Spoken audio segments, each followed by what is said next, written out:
internal structure of the testis. This is the internal section of the testis. This testis is the oval shaped small structure and present in the scrotum sac, and a pair of testes is present in male human beings, and it is the primary sex organ. See, this is the structure of testis. This testis has the protective layer known as the tunica albuginea.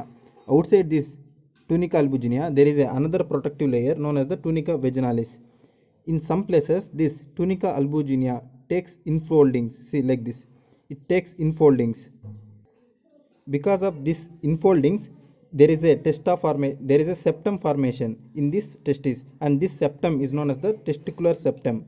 See, it forms like a compartment. See, this, from here to here it is one compartment, from here to here it is one compartment, like this.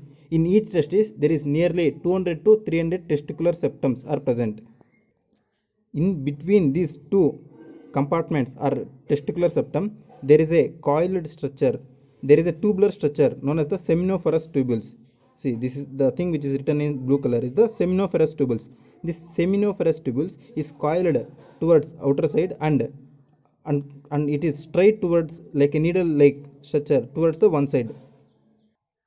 There are nearly 1 to 3 seminiferous tubules are present in each compartment.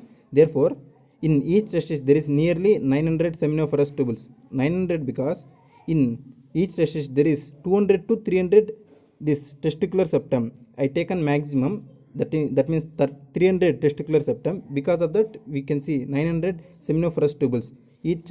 This testicular septum contains 1 to 3 seminiferous tubules, and these seminiferous tubules are coiled towards one side and become straight needle like towards the one side.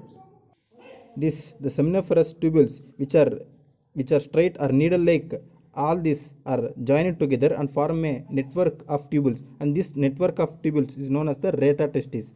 This rete testis is open to the vasa efferentia, and beside this testis from the back side is present actually the epididymis. In between these seminiferous tubules is actually present the connective tissue. Now, if we take this section of this seminiferous tubules, see, it will see like this. It will be like this. See, this is one seminiferous tubules, this is one seminiferous, and this is one seminiferous tubules.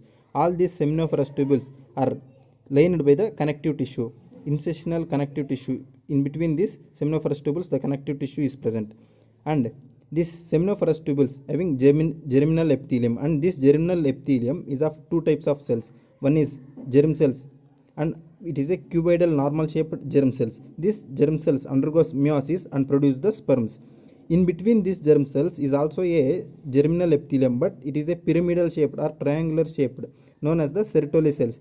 These Sertoli cells provide nourishment to the developing sperms, and in between this, in the connective tissue is actually present the Leydig cells. See, this is the black thing is the Leydig cells. This Leydig cells secretes the male sex hormone, that is the testosterone, and the sperms which are produced in these seminiferous tubules by the germ cells. See, now the sperms are produced in these seminiferous tubules. It will travel to this rete testis, which is a network of tubules known as the rete testis. From the rete testis, it will transfer to the small tubular structure known as the vasa efferentia. From the vasa efferentia it will leads to the epididymis, and this epididymis is present backside of this testis, and this epididymis have the three parts. One is head part, middle part, and the tail part. See, this is the epididymis, and the sperms from seminiferous tubules which are produced here come to this epidermis, and it will stay for some time in the pseudoepididymis, which is the tail part of the epididymis.